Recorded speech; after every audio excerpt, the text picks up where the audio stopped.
அனைவருக்கும் வணக்கம். Welcome to பூமகள் உலகம். இன்றைக்கி நம்ம சேனலில் சுண்டைக்காய் வச்சு சாம்பார் எப்படி செய்கிறதுன்னு பார்க்கலாங்க. நம்ம தோட்டத்தில் பறித்த சுண்டைக்காய் வச்சு தான் நான் சாம்பார் பண்ணியிருக்கேன். இது செய்கிறது ரொம்ப ஈஸிங்க.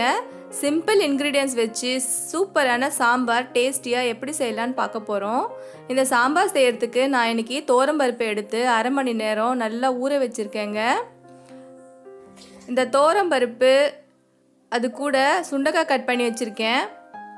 வெங்காயம், தக்காளி, பச்சை மிளகாவும் கட் பண்ணியிருக்கேன். மஞ்சத்தூள், மிளகாத்தூள் இது இருந்தால் போதுங்க. இப்போ நம்ம குக்கரில் இந்த தோரம்பருப்பை போட்டுக்கலாம். கூடவே வெங்காயம், தக்காளி, பச்சை மிளகாவை சேர்த்துக்கலாம். அது கூட நறுக்கி வச்ச சுண்டைக்காவை சேர்த்துக்கலாங்க. அது கூட மஞ்சத்தூள், மிளகாய்த்தூள், இது சாம்பார் மிளகாய் தூளுங்க. அப்படிலாம் சாம்பார் பொடியும் தனி மிளகாய்த்தூள், தனியாத்தூளுமே சேர்த்துக்கலாம். தேவையான அளவு தண்ணி ஊற்றிக்கலாங்க. ஒரு வாட்டி நல்லா கலக்கி விட்டுக்கலாம். மூடி போட்டு 2 விசில் வச்சுக்கலாங்க. 2 விசில் 2 நிமிஷம் சிம் வச்சா பருப்பு எல்லாம் நல்லா வெந்துடும்.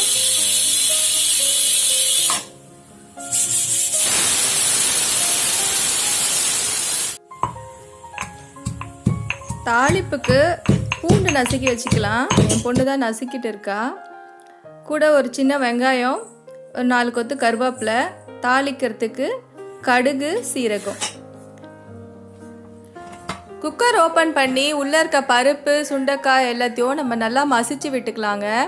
கரண்டிலையோ இல்லை மத்துலையோ நல்லா மசிச்சுக்கலாம். அடுத்து நம்ம தாளிச்சுக்கலாங்க.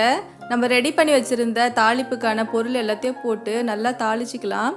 நல்லா தாளிப்பு இந்த மாதிரி ப்ரௌனாக ஆனதுக்கப்புறம்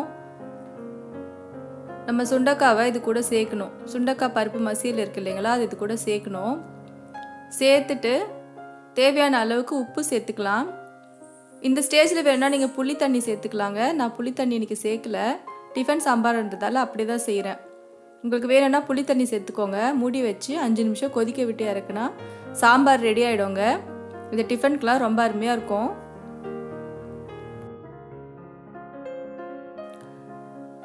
இந்த சுண்டைக்காயில் நிறைய மருத்துவ குணம் இருக்குங்க. குழந்தைங்களுக்கு கொடுக்குறப்போ வயிற்றில் இருக்க பூச்சிகள் எல்லாம் குறையும். நான் இன்றைக்கி என் பொண்ணுக்கு தான் கொடுக்க போகிறேன் சாம்பார் தோசை வச்சு. இப்போ பாருங்கள் சாப்பிட்டுட்டு இருக்காங்க. அவங்கக்கிட்ட எப்படி இருக்குன்னு கேட்கலாம். நான் கேட்டுகிட்டே இருந்தேன். அவங்க கொஞ்சம் டென்ஷன் ஆகிட்டாங்க.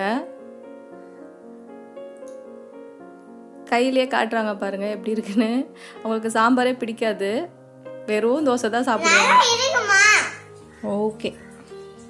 அதிகப்படியான மருத்துவ குணம் கொண்ட இந்த சுண்டைக்காயை நீங்களும் உங்களோட சமையலில் சேர்த்துக்கோங்க.